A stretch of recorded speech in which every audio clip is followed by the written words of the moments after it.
আসসালামু আলাইকুম, সবাই কেমন আছেন? আশা করছি অনেক ভালো আছেন। আলহামদুলিল্লাহ আমরাও ভালো আছি। সকাল বাজে এখন ৯টা। নিধির বাবা ঘুম থেকে উঠলো, ওকে আবার নাস্তা দিয়ে দিলাম। নিধির বাবাকে তো সবসময় রুটি দেয়। নিধির বাবা আর আমি রুটি খাওয়ার চেষ্টা করি।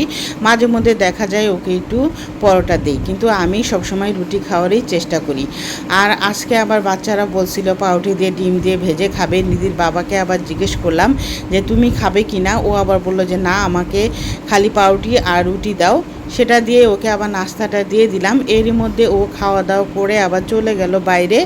আর এখানে আবার বাচ্চাদের জন্য নাস্তা বানাচ্ছি। আর আজকে ভাবতেছিলাম যে একটু খিচুড়ি রান্না করব, কারণ নিধির বাবা গতকালকে রাত্রে আমাকে বলছিল যে একটু খিচুড়ি আর গরু মাংস রান্না করো। তো এই জন্য ভাবলাম যে একটু খিচুড়ি আর গরু মাংস রান্না করি। আর খিচুড়ি আর গরু মাংস এগুলা কিন্তু বৃষ্টি আর দিনেই খেতে বেশি একটা ভালো লাগে। কিন্তু যেহেতু বৃষ্টি নেই, প্রচুর গরম পড়ছে, আমি না রান্না করতে চাইছিলাম না, কিন্তু এখন আবার নিধির বাবা যেহেতু রান্না করতে বলছে, এজন্য ভাবলাম যে রান্না করে দিই। আর এরই মধ্যে কথা বলতে বলতে নাস্তাগুলোও ভাজা হয়ে যাচ্ছে, মানে পাউরুটিগুলো ডিম দিয়ে ভেজে দিচ্ছি। এভাবে মাঝে মধ্যে নিধি নেহা খায়, এজন্য ওদেরকে দেওয়া হয়। যাই হোক, ওদেরকে আবার নাস্তাটা দিয়ে দিলাম। আর এখন চলে আসলাম আমি আবার রান্না করে। এসে এখন গরুর মাংসটা হাতে মেখে চড়াই দিব। এখানে আমি পেঁয়াজ কেটে দিয়েছি, তারপরে দারচিনি, এলাচি, আদা রসুন বাটা, তারপরে লবণ আর হলুদের গুঁড়া, জিরার গুঁড়া আর মরিচের গুঁড়া। আর ধনিয়ার গুঁড়া আমার ঘরে নাই, আমি ধনিয়াটা খুব কম খাই, এর জন্য আমি এগুলা দিয়ে রান্না করার চেষ্টা করি। জিরার গুঁড়াটা না দিলে মনে হয় কি তরকারি আমার কাছে ভালো লাগে না, এর জন্য আমি সবসময় জিরার গুঁড়াটা দেওয়ার চেষ্টা করি। তা যাই হোক, এত গরমে কিন্তু রান্না করতে ভালো লাগে না, কিন্তু তারপরও কিছু করার নাই, রান্না তো করতে হবে। কারণ সংসারে বাচ্চারা আছে, নিজেরাও খাওয়া দাওয়া করি। আর এখানে আমার এক চুলায় রান্না করতে হয়, দুই চুলায় রান্না করলে কিন্তু অনেকটা সুবিধা হয়। কারণ দুই চুলায় আপনি এক চুলায় তরকারি দিয়ে দিলে আরেক চুলায় ভাত রান্না করলে কিন্তু রান্নাটা তাড়াতাড়ি হয়। তো যেহেতু আমার সিলিন্ডার গ্যাস আর আঁচও অনেক কম, এক চুলায় রান্না করতে হয়, এর জন্য রান্নাটা একটু তাড়াতাড়ি চড়াই দেই। সকাল সকাল ঘুম থেকে উঠেই যদি বাজার ঘরে থাকে তাহলে রান্নাটা করে ফেলার চেষ্টা করি।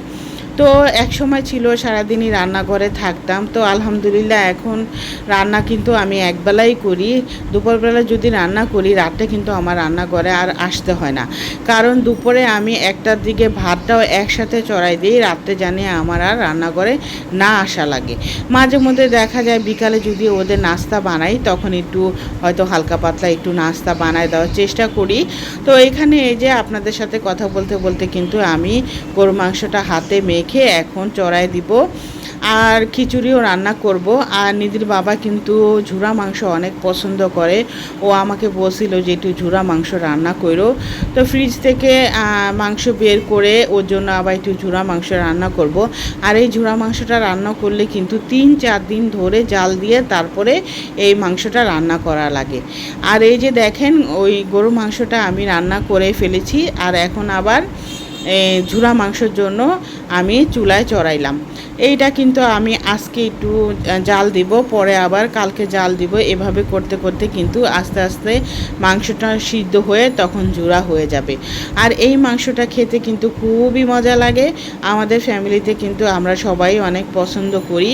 তো যাই হোক, এই যে রান্নার পাশাপাশি কিন্তু আমি রান্নাঘরটাও ভালো করে মুছে নিয়েছি। প্রত্যেক দিন কিন্তু রান্নাঘরটা আমি মুছে নেই। ঘর যদি আমি প্রত্যেক দিন না মুছি, তারপরেও রান্নাঘরটা মুছে ফেলার চেষ্টা করি।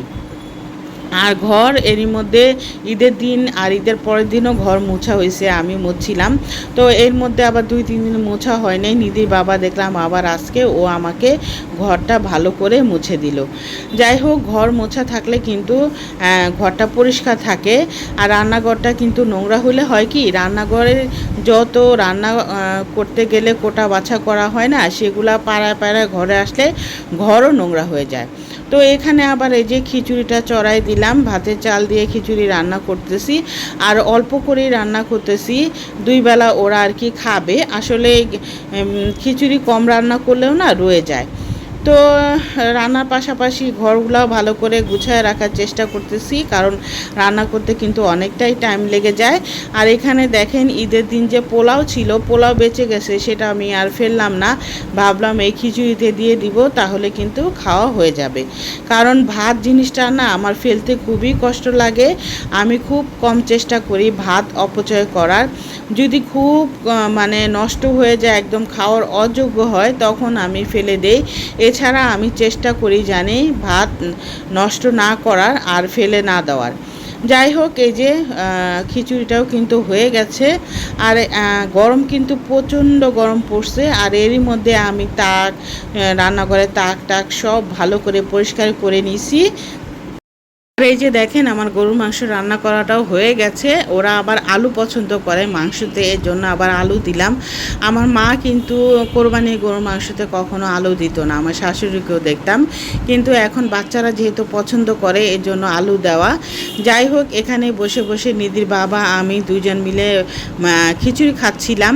দুপুরে গোসল করলাম, তারপর ঘর টর তো গুছাইলামই, আর তারপরে রান্না শেষ। এখন দুজন মিলে খাওয়া দাওয়া করতেছি।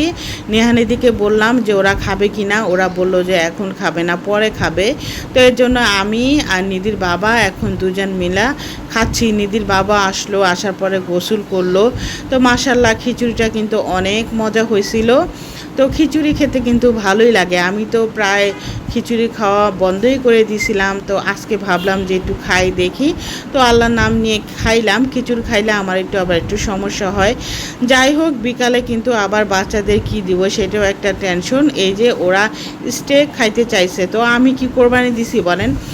তো ওর চাচারা, তারপর ওর ফুপুরা যে মাংস দিছে সেখান থেকেই আমি ছোট ছোট টুকরা কয়েকটা মাংস নিয়ে আমি ভেজে তারপর নুডলসের উপরে দিয়ে দিলাম। আসলে মা হয়ে বাচ্চারা যেটা পছন্দ করে সেটাই করার চেষ্টা করি। তো এইভাবেই দিলে ওরা একটু অনেক খুশি হয়ে যাবে।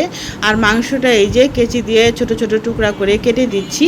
আসলে এত বড় তো খেতে পারবে না। যাই হোক, আমি ক্যামেরাটা রাখি, আসলে এক হাতে আর কি করা যায় না। এক হাতে আমার মোবাইল ছিল, আরেক হাতে কেচি ছিল। আমি মোবাইলটা রেখে তারপরে এই যে ভালো করে টুকরা করলাম ছোট ছোট করে। আর এখানে আবার একটু টমেটো সস দিয়ে দিলাম। আর এখন দিয়ে দিব বাচ্চাদের খেতে, ওরা কিন্তু এগুলা অনেক পছন্দ করে। আর এই যে দেখেন গরু মাংসটা জাল দিছিলাম না, সেটাই কিন্তু এই যে জাল হয়েছে, কালকে আবার জাল দিব। তো এখন বাজে প্রায় 7টা, নাস্তা দিই নেই। তো ভাবলাম একটু আমি আমার বাচ্চাদের স্পেশাল একটু নাস্তা বানাই দিই। তো আমি তো কোরবানি দেই নেই, তাই না? ওরা স্টেক খাইতে চায়, তো স্টেক খাওয়ার জন্য তো বড় বড় টুকরা মাংস লাগে। তো আমি যেই মাংসগুলা আমাদের আত্মীয় স্বজন আমার ননাসরা দিছে না ছোট ছোট, সেটাকে আমি ছোট ছোট মেরিনেট করে আদা রসুন দিয়ে গোলমরিচ দিয়ে সস দিয়ে মেরিনেট করে রাখছিলাম। সেটাই আমি আর কি স্টেজের মতো বানায়, তারপরে স্টেকের মতো বানায় তারপরে দিলাম। যাই হোক, কথা বলতে বলতে অনেক কথা ভুল হয়ে যায়। এই যে দেখেন, আশা করছি আমার এই ব্লগটা আপনাদের ভালো লেগেছে। যদি ভালো লাগে আমার চ্যানেলটা সাবস্ক্রাইব করবেন, লাইক করবেন, কমেন্ট করবেন, শেয়ার করবেন। আর প্রচণ্ড গরমের ভিতরে কিন্তু কোনো কাজই করতে ভালো লাগে না। তো এই যে দেখেন, আমি আমার বাচ্চাদের কিন্তু নাস্তা দিয়ে দিলাম, ওরা কিন্তু এখন দুজন খেয়ে নেবে। তো আজকের মধ্যে বিদায় নিলাম, আল্লাহ হাফেজ।